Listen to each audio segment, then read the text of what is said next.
दोस्तों आज मैं आपके लिए लेकर आया हूँ एक ऐसी मूवी जो कि बहुत ही ज़्यादा इंटरेस्टिंग होने वाली है। इस मूवी का नाम है एनजी लॉस्ट गर्ल्स और ये मूवी 2020 में रिलीज हुई थी। तो अगर आप पहली बार इस चैनल पर नए आए हैं और अगर आपने चैनल को सब्सक्राइब नहीं किया है तो सबसे पहले चैनल को सब्सक्राइब करें और बेल नोटिफिकेशन को ऑन कर लें। सेक्स ट्रैफिकिंग, ह्यूमन ट्रैफिकिंग ये कुछ ऐसी चीजें हैं जिससे किसी लड़की की जिंदगी पूरी तरीके से बर्बाद हो सकती है। अगर वो लड़की बचकर भी आ जाए तो क्या वो पहले की तरह नॉर्मल हो सकती है? और आज की कहानी में हम यही पता चलेगा। 16 साल की एक प्यारी सी लड़की एंजल जो कि अपनी छोटी बहन मेडी के साथ में मस्ती कर रही थी। दोनों अपने पेरेंट्स के घर आने का वेट कर रहे थे और दूसरी तरफ रेचल अपनी दोस्त जॉय की बर्थडे सेलिब्रेट कर रही थी। जॉय को कभी ऐसी खुशी मिली नहीं थी और वो रेचल जैसी एक दोस्त को अपनी जिंदगी में पाकर बहुत ज़्यादा खुश थी। फिर वो कचरा फेंकने के लिए घर के बाहर जाती है और तब भी वहाँ पर डेकन नाम का एक आदमी आता है जो कि जॉय को ले जाने के लिए आया था, लेकिन जॉय उसके साथ में जाना नहीं चाहती थी और तब डेकन चाकू दिखाकर जॉय को ज़बरदस्ती अपने साथ में ले जाता है। रेचल घर के बाहर आती है तो उसे जॉय कहीं नहीं मिलती है और पुलिस को कॉल करके जॉय के किडनैप होने के बारे में बताती है। अब अगले दिन घर के बाहर एंजल और मेडी गाना गा रहे थे। तभी वहाँ पर मारियो नाम का एक लड़का आकर एंजल की आवाज़ की तारीफ करता है और उसी रात रेचल काम से घर वापस आती है। वो जॉय के लिए परेशान हो रही थी और अगले दिन एंजल अकेले ही स्कूल से घर वापस आ रही थी। वहीं पर मार्को उससे मिलता है और उसके साथ कुछ समय बिताने के लिए कहता है। एंजल भी मान जाती है और दोनों पार्क में जाकर बातें करने लगते हैं। मार्को उससे फ्लर्ट कर रहा था और उसे कहता है कि उसकी आवाज़ बहुत ज़्यादा अच्छी है। एंजल भी धीरे धीरे मारियो के लिए फीलिंग्स महसूस करने लगी थी और दिन बीतते जाते हैं और हर दिन स्कूल के बाद में मारियो और एंजल एक दूसरे से मिलते थे। फिर एक रात को मारियो एंजल को मैसेज करके मिलने के लिए बुलाता है और वो उसे अपनी फेवरेट प्लेस दिखाने वाला था। एंजल फिर घर पर बिना बताए मारियो के साथ में अकेले निकल जाती है। मारियो एंजल से कहता है कि उसके अंकल म्यूजिक बिजनेस चलाते हैं और वो उसकी हेल्प कर सकते हैं उसका म्यूजिक करियर बनाने के लिए। वो एंजल को कहता है कि वो हमेशा उसके साथ में रहेगा और दोनों एक दूसरे को किस करते हैं। अब एक दिन स्कूल में एंजल का म्यूजिक प्रेजेंटेशन था, लेकिन उसके पेरेंट्स काम की वजह से नहीं आ पाते हैं। एंजल इस बात से बहुत ज़्यादा दुखी थी तो मारियो को मिलने के लिए बुलाती है। मारियो वहाँ पर आकर उससे कहता है कि वो आज चाहे तो उसके अंकल से म्यूजिक के लिए मिल सकती है और वो उसके टैलेंट को ऐसे ही बर्बाद नहीं होने देंगे। एंजल उसके साथ में जाने के लिए राजी हो जाती है और जाते समय मारियो एंजल के फ़ोन को वहीं पर फेंक देता है और एंजल को इस बारे में बिल्कुल पता नहीं था। एंजल जब मारियो के अंकल से मिलती है तो वो और कोई नहीं डेकन ही था जिसने जॉयस को किडनैप किया था। डेकन एंजल से कहता है कि वो उसकी आवाज़ सुनने के लिए काफ़ी ज़्यादा एक्साइटेड है और उनके क्लाइंट भी एंजल की सिंगिंग सुनने के लिए बहुत ज़्यादा एक्साइटेड है। डेकन एंजल को रॉब नाम के एक आदमी के पास लेकर जाता है। एंजल जब गाना गा रही थी तो रॉब उसे गलत तरीके से टच करता है और एंजल का वो रेप भी करता है। यहाँ पर हमें पता लगता है कि मारियो ने डेकन के पास में एंजल को भेज दिया था। फिर अगले दिन आयरिश नाम की एक औरत एंजल को उसका रेप किया हुआ वीडियो दिखाकर उससे ब्लैकमेल करती है कि अगर एंजल ने उनकी बात नहीं मानी तो वे लोग इस वीडियो को एंजल के पेरेंट्स को दिखा देंगे। इस तरफ एंजल के पेरेंट्स ने उसकी मिसिंग की रिपोर्ट दर्ज करवा दी थी और 2 दिनों से एंजल का कोई भी अता पता नहीं था। इधर आयरिश एंजल को एक दूसरे क्लाइंट के लिए रेडी कर रही थी और एंजल उस क्लाइंट से मदद मांगती है, लेकिन वो क्लाइंट एंजल का रेप करता है। फिर कुछ समय के बाद में एंजल जॉयस से मिलती है। जॉयस एंजल से प्रॉमिस करती है कि वो उसकी देखभाल करेगी। जॉय को भी उन लोगों ने एंजल की तरह फंसाया हुआ था। कुछ समय के बाद में डेकन उन लड़कियों के पास आकर ही कहता है कि अब यही उन लोगों की लाइफ है और जितना वे लोग काम करेगी उतना ही उनके लिए अच्छा होगा, नहीं तो वो उन सभी को बहुत ज़्यादा टॉर्चर करेगा। समय बीतता है और मारियो एंजल से मिलने आता है।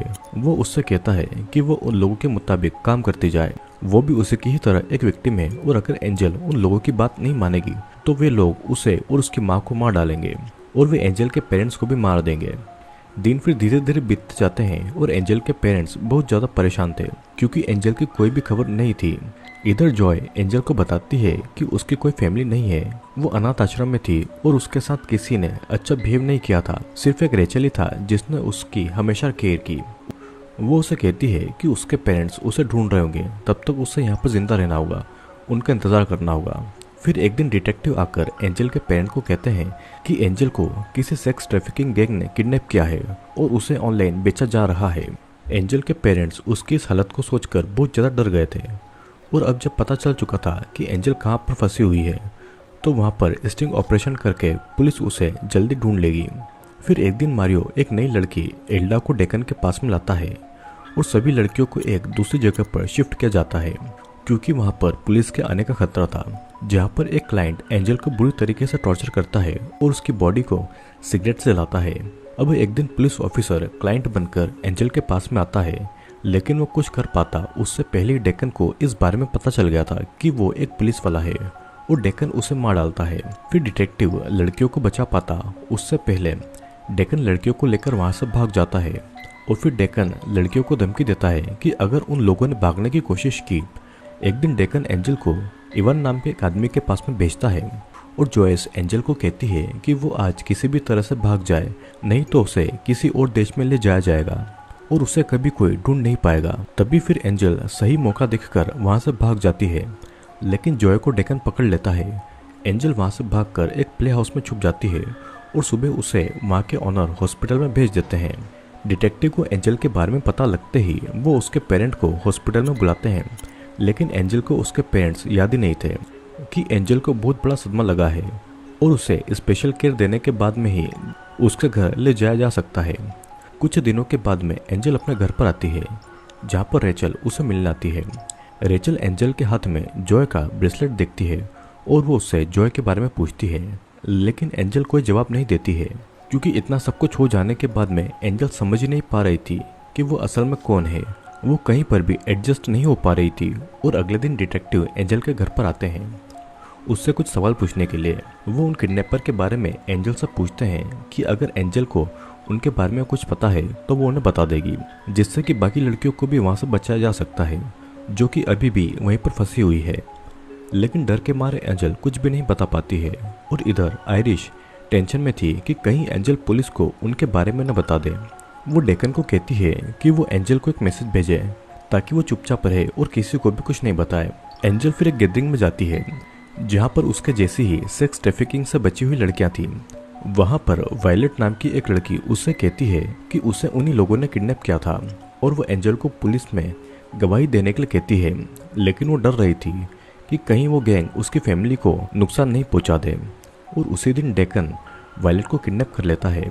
इधर आयरिश मारियो को धमकी दे रही थी कि वो एंजल को वापस ले आए, नहीं तो उसे और उसकी माँ को मार दिया जाएगा। इस तरफ एंजल न्यूज़ में देख रही थी कि वायलेट की डेड बॉडी पुलिस वालों को मिली है। एंजल को एक अनजान मैसेज आता है जो कि उसे धमका रहा था कि अगर वो पुलिस को कुछ भी बताएगी तो उसकी बहन को मार दिया जाएगा। तभी वहाँ पर रेचल आती है एंजल से मिलने के लिए। एंजल उसे वो मैसेज दिखाती है और रेचल उसे समझाती है कि एक समय पर उसे भी सेक्स ट्रैफिकिंग में फंसाया गया था, लेकिन वहाँ से निकलकर उसने बाकी लड़कियों की मदद की। वो एंजल को प्रॉमिस करती है कि वो उसके साथ में हमेशा रहेगी। एंजल डिसाइड करती है कि वो बिना डरे पुलिस वालों को गवाही देगी। एंजल डिटेक्टिव को बताती है कि उसे वहाँ पर एक दिन में 22 से 23 बार उसका रेप किया जाता था और मना करने पर उसे बुरी तरीके से मारा जाता था और उसे टॉर्चर भी किया जाता था। अब वो चाहती है कि उन सभी को सजा मिले और डिटेक्टिव एंजल की फैमिली को एक सेफ प्लेस में भेज देते हैं ताकि डेकन या उसके आदमी उनको कोई भी नुकसान नहीं पहुंचाए। और वो एंजल को एक ट्रैकिंग डिवाइस देते हैं और उसे एंजल को हर समय अपने साथ में रखने को कहते हैं। यहाँ पर एक लड़की जो कि रेचल के घर पर काम करती थी, वो लड़की डेकन के साथ में मिली हुई थी और वो डेकन को एंजल का नंबर भेज देती है। रात को डेकन एंजल को मैसेज करके कहता है कि वो वापस उनके पास में आ जाए, नहीं तो वो लोग उसकी बहन को ले जाएंगे। एंजल फिर अपना ट्रैकिंग डिवाइस छोड़कर मारियो के साथ में चली जाती है और इस बारे में डिटेक्टिव को पता लगते ही वो एंजल के पेरेंट्स और रेचल को बताते हैं। रेचल को समझ में आ जाता है कि उसके घर पर काम करने वाली नोआ ने डेकन को एंजल का फ़ोन नंबर दिया है। नोआ भी मजबूर थी क्योंकि उसका बच्चा आयरिश के पास था। नोआ रेचल को डेकन का लोकेशन बता देती है और इधर आयरिश और डेकन एंजल को फोर्स करती है कि वो उनको सब कुछ बताए, लेकिन एंजल उन्हें कुछ नहीं बताती है। तब डेकन मारियो को मार डालता है और तभी वहाँ पर डिटेक्टिव आते हैं और गोली मारकर डेकन को मार डालते हैं और आयरिश को अरेस्ट कर लेते हैं। वे बाकी लड़कियों को भी वहाँ से बचा लेते हैं और रेचल को भी जॉयस मिल जाती है, लेकिन उन्हें वहाँ पर नोआ का बच्चा नहीं मिलता है क्योंकि आयरिश ने उसे बेच दिया था। एंजल के पेरेंट्स अपनी बेटी को पाकर बहुत ज़्यादा खुश थे, लेकिन एंजल उन मिसिंग लड़कियों के पेरेंट्स की तरफ देखकर ये कहती है कि अब इनका क्या होगा। दोस्तों, इस फिल्म में ये दिखाया गया है कि ह्यूमन ट्रैफिकिंग और सेक्स ट्रैफिकिंग किस हद तक जा सकती है। एक बार वहाँ पर फंस जाने के बाद में लड़कियों को बस उन्हीं लोगों के ऑर्डर्स फॉलो करने होते हैं, नहीं तो उन्हें बुरी तरीके से टॉर्चर किया जाता है।